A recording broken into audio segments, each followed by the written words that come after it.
Namaskar. If we want to know about the culture of any country, we should study the music, the literature and different art forms of that country. When we talk about Indian culture, then music is a very important part of our Indian culture. भारतीय संस्कृति जो है उसके बहुत से आयाम हैं जिनमें भारतीय शास्त्रीय संगीत या हम कहें भारतीय संगीत जो है वो बेहद महत्वपूर्ण है। भारतीय संगीत की अनेक शाखाएं हैं। इन शाखाओं में हम भारतीय शास्त्रीय संगीत, भारतीय सुगम संगीत, भारतीय उपशास्त्रीय संगीत और भारतीय लोक संगीत को मुख्य तौर पर लेते हैं। Indian classical music, Indian semi classical music, Indian light music and Indian folk music. Now why? Because we are talking about the Indian culture. So to know about the culture, we should know about the music of India or the music of our country. It is also one of the very important parts. Now music, as we all love music, some of us we take it as a career, some of us we enjoy music, some of us we want to learn at least the basics of Indian music. But yes, in white, if we go through all the part of people, all the different categories, different places, different people, different societies of our country, we see that music plays a very important part in their lifestyle. Now, music, we cannot say that music came from from somebody made the music or somebody the technical part of it. No, music was itself there when the nature was there. So it is something which is very natural, something which comes from inside, something which we get through motivation, something which attracts us. So music is also known as the universal language, and the universal language itself, it doesn't need any the literature or nothing like that. Only the musical notes itself expresses the different moods. So these different moods come from the different parts of our day-to-day life. भारतीय संगीत में हम वो सब कुछ पाते हैं जो हमारे दैनिक जीवन में हमें दिखाई देता है, जो हम करते हैं, जो हमारे क्रियाकलाप हैं, सब कुछ उसमें आता है। Now, as we are going through the series of the fundamentals of Indian music, we will be taking the syllabus of the NAP, that is the New Education Policy, which has been divided into different semesters, and practically also and theoretically also. I'll try to explain each and everything to you. And so today we are taking Raag Bhairav, a detailed study.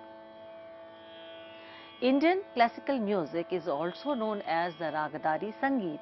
That means the different ragas, the study of different ragas comes under it. And when we study or when we try to know about the ragas, there are certain ragas which are very important, which are the basics of Indian classical music. There are two ragas, Raag Bhairav and Raag Yaman, which everybody learns in the beginning. Bhairav is a morning raga and Yaman or Yaman is an evening one. And for the riyaz, for the practice or to learn Indian classical music in the beginning, these two ragas are very important. For every riyaz, before we start the riyaz, if we are doing in the morning, we should do the riyaz of Bhairav first. And if we do in the evening, we should do the riyaz of Yaman first. Because they are the Sampurna category rag. That means all the 7 notes are used in both the ragas. Raag Bhairav, we'll try to learn it first. Raag Bhairav, the detailed study will give you the description of the alapchari, the detail of the rag, all the details, the important features of the rag, how the alapchari is done in this rag, and how the different tanas are made or paltas has to be practiced, and different bandishes also. So we will start with Raag Bhairav. I'll start with a small introduction of Raag Bhairav. राग भैरव संपूर्ण जाति का राग है। इसका आरंभ जो है हम एक छोटे से आलाप से करते हैं, क्योंकि आज के हमारे इस व्याख्यान में आलापचारी प्रमुख है।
This was a very brief introduction of Raag Bhairav. Raag Bhairav consists of all the 7 notes. That is why it is known as a Sampurna category Raag. ये संपूर्ण जाति का राग, इसमें सभी स्वर जो है वो प्रयोग होते हैं, यानी षडज, ऋषभ, गांधार, मध्यम, पंचम, धैवत और निषाद। अब इनमें फर्क क्या है? इस राग में जो ऋषभ और धैवत है वो हमेशा कोमल होगा, यानी कि जिसे हम फ्लैट कहते हैं, ऋषभ और धैवत हमेशा कोमल इस्तेमाल होंगे। अपने स्थान से जब स्वर थोड़ा नीचे की तरफ चला जाता है तो उसको कोमल कहते हैं। तो ये राग जब भी इसकी आलापचारी होगी, जब भी इसमें कोई तान, पलटा या बंदिश कुछ भी जब गाया बजाया जाएगा तो उसमें हमेशा ऋषभ और धैवत कोमल होंगी। इस प्रकार से यदि हम इसके आरोह अवरोह को लें तो वो कैसे होगा, आइए देखते हैं। सा रे, कोमल ऋषभ, सा रे ग म पा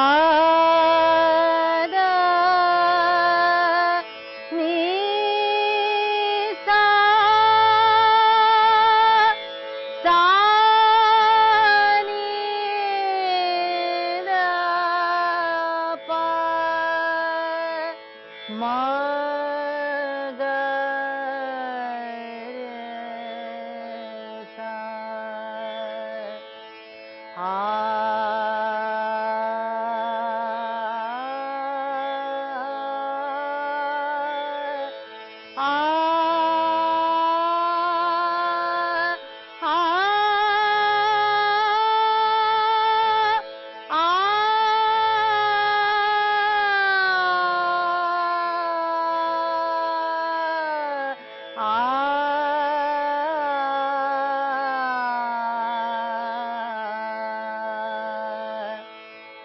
This was the Aro Avro of Raag Bhairav.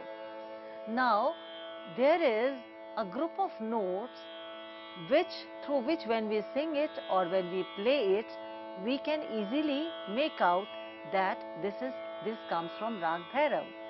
That means that phrase or group of notes which is an identical mark or through which we can easily identify the Raag. So what is that in a Raag Bhairav?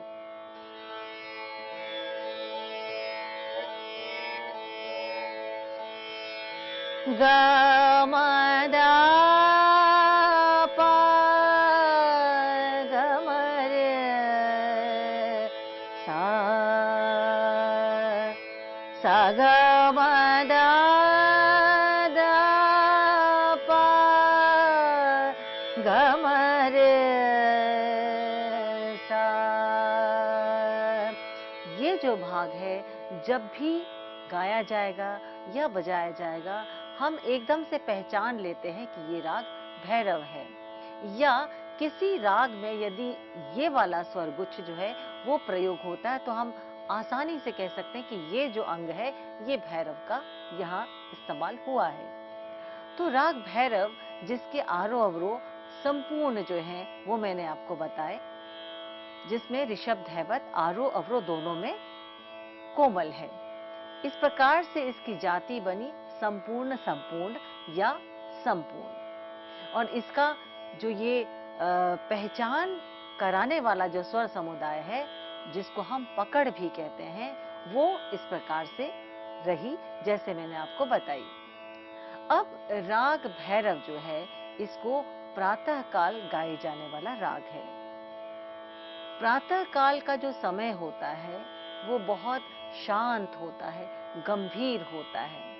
So the mood of this rag is also serious with the Shant rasa, and that is the time in the morning when normally if we see we are also very cool and calm and quiet. So the rag also, the mood of the rag also gives the same type of feel. Normally in the morning when we just imagine that we can do the meditation, or people they do some sadhana, some meditation, or normally if we see our mood is also very cool and quiet and serious.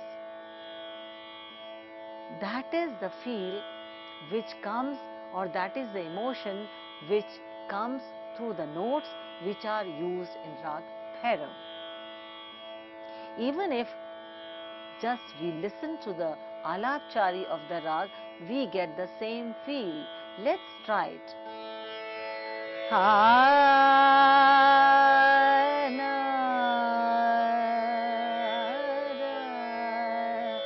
ra ha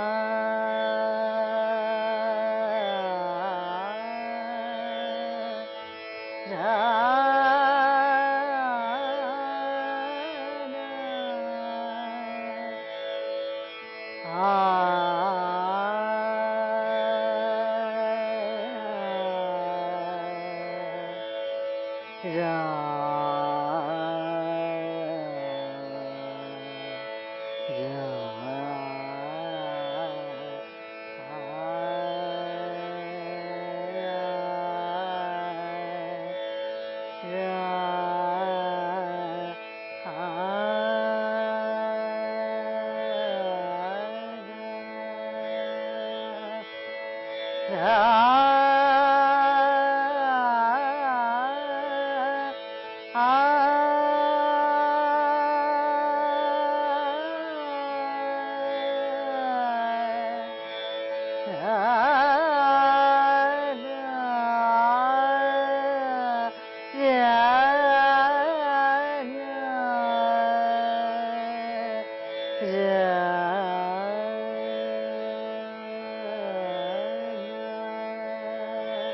कितना शांत और कितना गंभीर और कितना एक आत्मचिंतन करने वाला भाव जो है वो पैदा होता है राग भैरव के स्वरों से।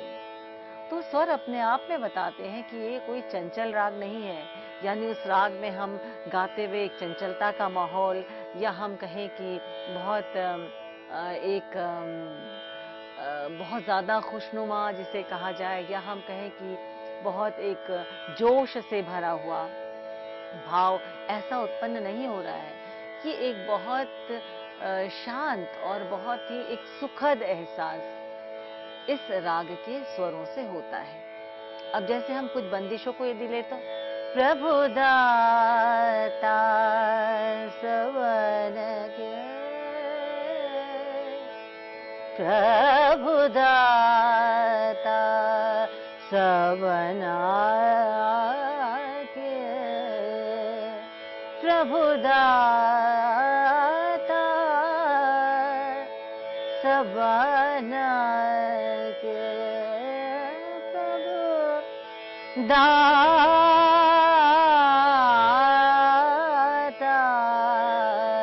प्रभु दाता सवन के, तू रटले मन घड़ी पलछिन, प्रभु दाता सवन के, प्रभु दाता सवन के। तो ये बंदिश अपने आप में उस चीज को बताती है कि राग का क्या मूड है। This rag is also known as a Sandhi Prakash rag. Now, what is the meaning of Sandhi Prakash? Sandhi means the evening time of the sunset, and Prakash means the time when the sunrise is there. So, that time when the sunrise is going to be and the darkness is going back, that point of meeting point is known as Sandhi Prakash. This time, this phase comes twice in 24 hours. The first one comes in the morning time, and the second one comes in the evening time. Morning time, when the night is going and the day is starting, that time of the sunrise is the morning Sandhi Prakash time. And in the evening, when the sunset is going to be there and the night is going to start, so that meeting point is known as evening Sandhi Prakash Rag. So, morning Sandhi Prakash Rag consists of some of the ragas which give that type of feel or the mood what we have in the morning. The Bhairav comes under Sandhi Prakash Raga. And so that is why it is sung during the morning time. Morning from 6 to 7 is the beautiful best time to perform, to do the riyaz of this rag. The Raag Bhairav can be sung or should be practiced in all the 3 octaves. That means the Mandra octave, lower octave, medium octave, middle octave and the higher octave. मंद्र, मध्य और तार तीनों सप्तकों में इस राग का विस्तार है। लेकिन जब हम राग को की प्रैक्टिस करते हैं या हम रियाज करते हैं तो राग का शुभारंभ जो है हमेशा षड्ज से और फिर मंद्र सप्तक की ओर अधिक होना चाहिए। इस राग में कोमल ऋषभ और कोमल धैवत का विशेष जो है स्थान है। उसमें विशेष आंदोलन जिसे कहते हैं वाइब्रेशन, विशेष तरह का आंदोलन जो है वो ऋषभ और धैवत में किया जाता है, जो उसको कोमलता को और सुंदर से जो है सामने प्रकट करता है।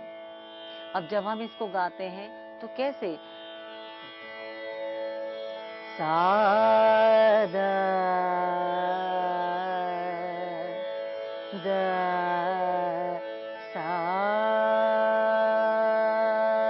सा the ga ma da da pa sa ga ma da da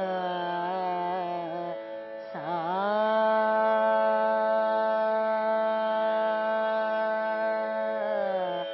da re dha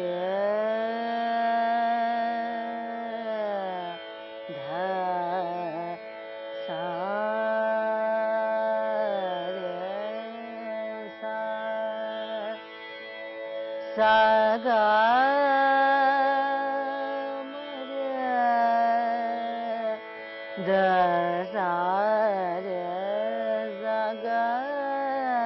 sa ga ma re da sa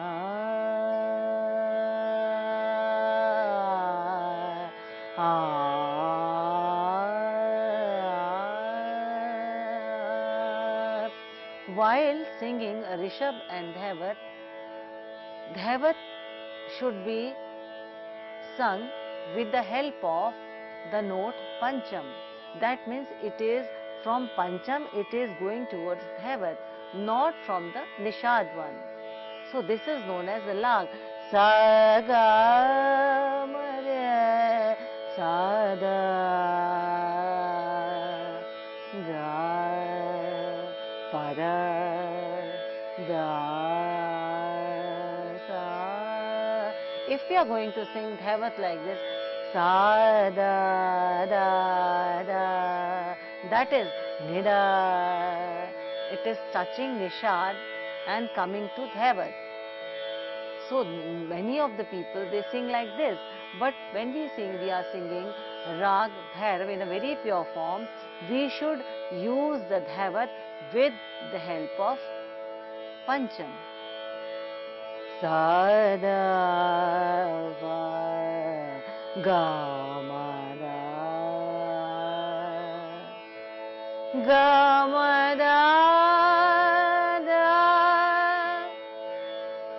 Though we are singing Dhaivat, but it is coming, it is touching Pancham. Ga ma pa da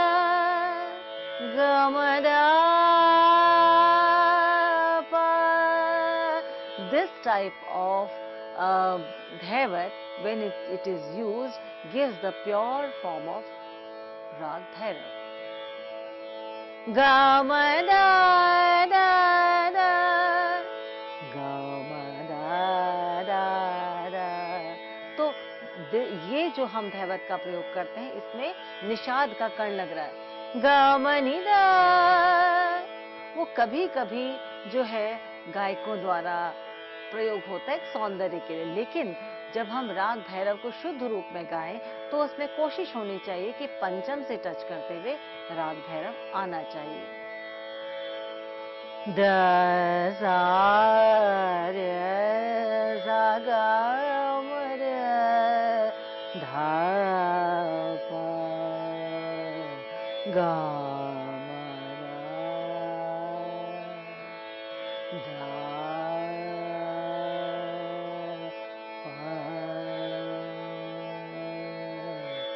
गा रे सा गा धा दा मा पा गा रे सा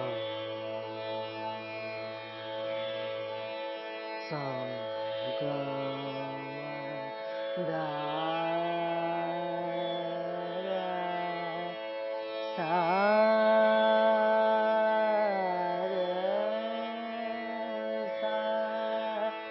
तो प्रातःकालीन गाए जाने वाले राग भैरव की जो शुरुआत की जाए, या मैं जब रियाज की बात करती हूँ तो उसमें अधिकतर हमको आरंभ में मंद्र सप्तक का ही प्रयोग करना चाहिए.